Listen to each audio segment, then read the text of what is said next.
Good morning, everybody. This is Arslan once again, and we're joining from Islamabad, Pakistan, early morning. It's 26th of May, and while we were sleeping, the news came in about the American attack on the Iranian boats, which is something that is a surprise for all of us, and we weren't expecting this attack to happen. So what I'm going to do is that I'm going to briefly talk about what was going on between both the countries.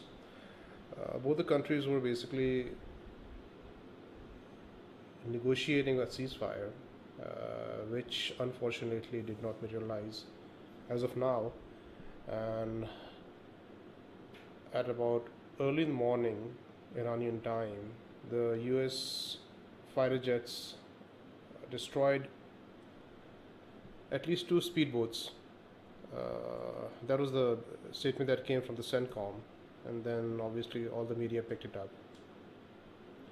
And so far, we have not seen any official reaction from Tehran on the US claims of strikes in southern Iran. So this is big breaking right now, and this is something that we all need to be careful about, because now the situation is getting a bit complicated for both Iran and the US. What I mean to say is that if the strikes continue, and now that if Israel has also given a go ahead for attacking Hezbollah in Syria, then Lebanon, then the proposed ceasefire plan by the President Trump will be in trouble. Now, I'll go through some of the latest tweets and the news that is coming in right now. So, the Daily CPAC, that's a Chinese channel, I guess. Iran claims its air defense systems shot down 3 American MQ-9 drones over the Strait of Hormuz during an intense standoff with IRGC naval forces. Okay, this is the first statement from the Iranians. So, they have shot down 3 MQ-9 drones. These are the drones used by the US military for surveillance. They fly at a very high altitude. And this is not the first time these MQ-9 drones have been shot down. This is something that has been happening for a while. Al Jazeera, no official reaction again, as per Al Jazeera. Now we have a Pakistani journalist, Asma Shirazi. She's saying that the US attack on Iran during negotiation in the middle of supposed deal shows that the US is unreliable. This mistrust will only widen the gap. Okay, these are the Pakistani journalists who are very apprehensive about the way US is dealing Iran right now. And then we have this another breaking news. Iran is reported to have launched more than 400 missiles at Israel. I mean, we're not, to be honest, this is not a confirmed report. This is coming from a Turkish handle. Let's see if we have some more clarity on this. US Secretary of State Marco Rubio said Tuesday that talks on an agreement with Iran are being held up by disputes over the wording of the deal. I don't think so. This is the wording. I think this is way more than the wordings. I think this is the Iranian ambition to keep the nuclear uranium with them, to keep the enrichment level at 60%, which is very close to weapon grade enrichment. So I don't think so. These are the words that are the issues right now. David Vance, US air strikes in southern Iran. This is the right approach. Bomb the regime out of existence. Okay, they've tried that before also, but let's see if they can bomb the regime out of existence. That was the initial plan. If you recall that, this is why exactly President Trump and Netanyahu went against this regime, was to take it down. But unfortunately, so far the regime is still there. So this is Al Jazeera English. The US military says it has launched new strikes on southern Iran, targeting Iranian missile sites and boats allegedly attempting to lay mines. Iran is yet to respond to the latest US strikes. It is unclear what impact these strikes will have on any potential peace agreements.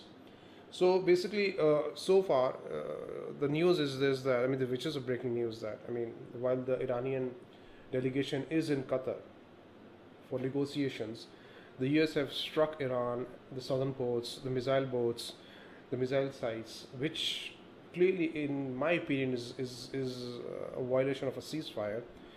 But we have to see what exactly comes out. So, yes, yeah, so the Bandar Abbas port was basically attacked,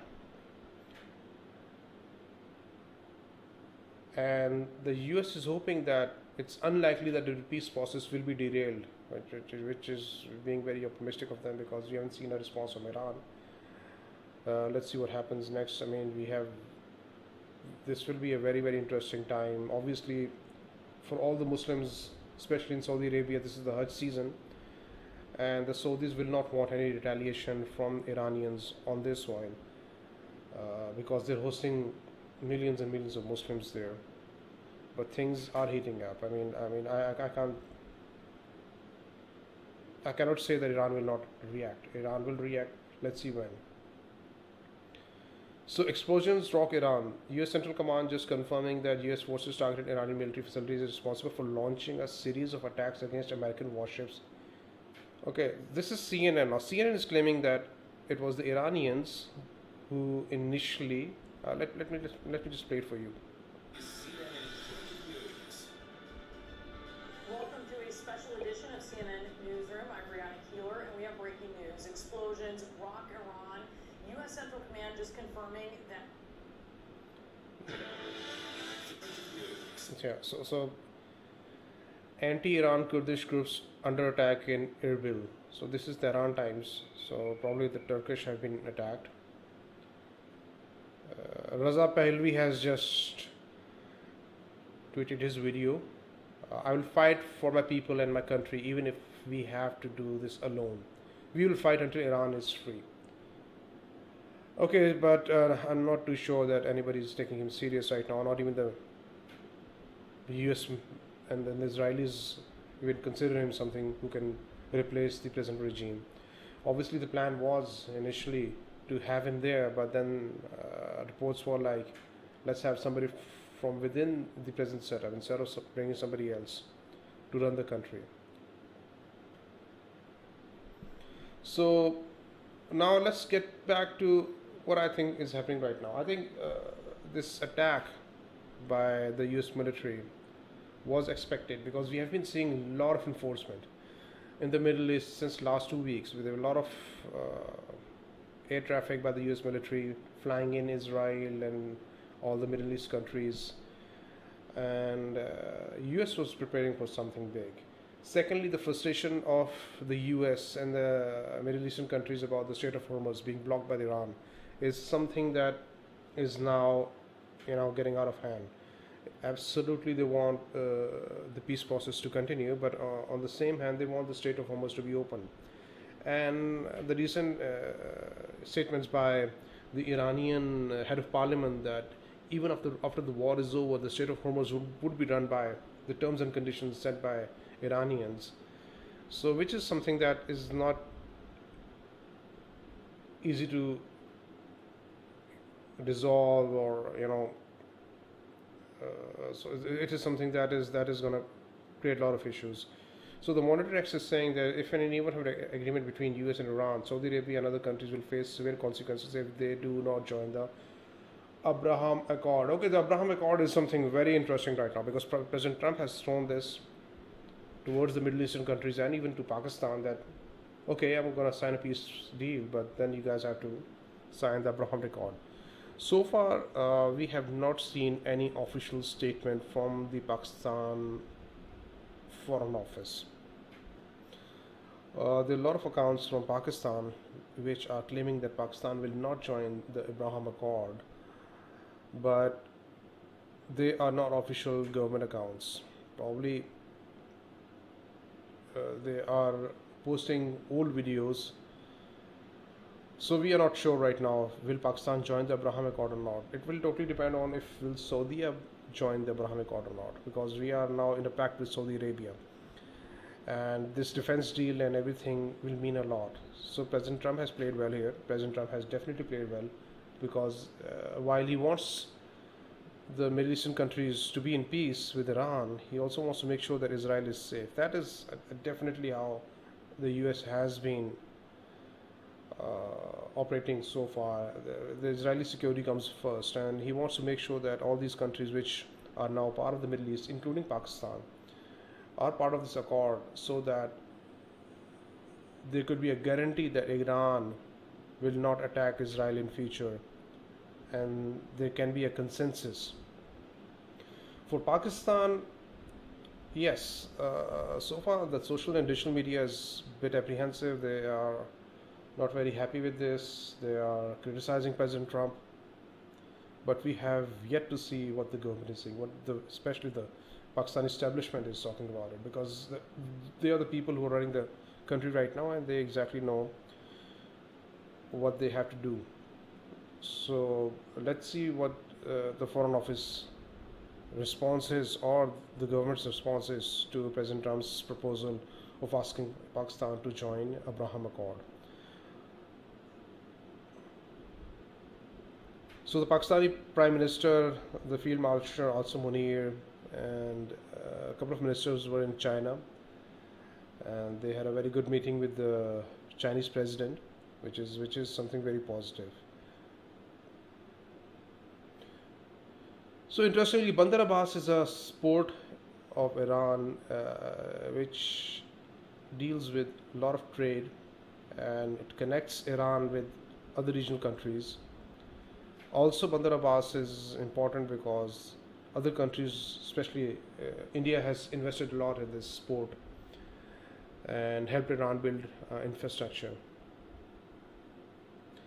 Bandar Abbas is also used by the Iranian Navy, IRGC Navy basically, for its naval assets deployment, movement. So attacking Bandar Abbas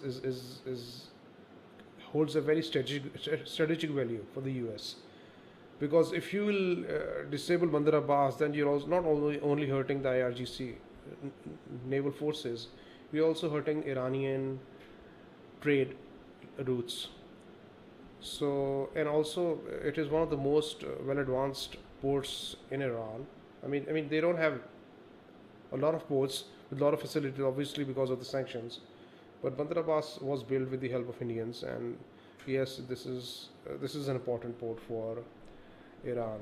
So I guess this is all for now, and I will definitely join you again if we have any more breaking news. But definitely this is a big news that the US has finally taken action, which was important as per them, because the frustration is growing up now on the Strait of Hormuz. So this is it, and we'll definitely join you very soon. I would request all of you to please like and subscribe my channel. Thank you.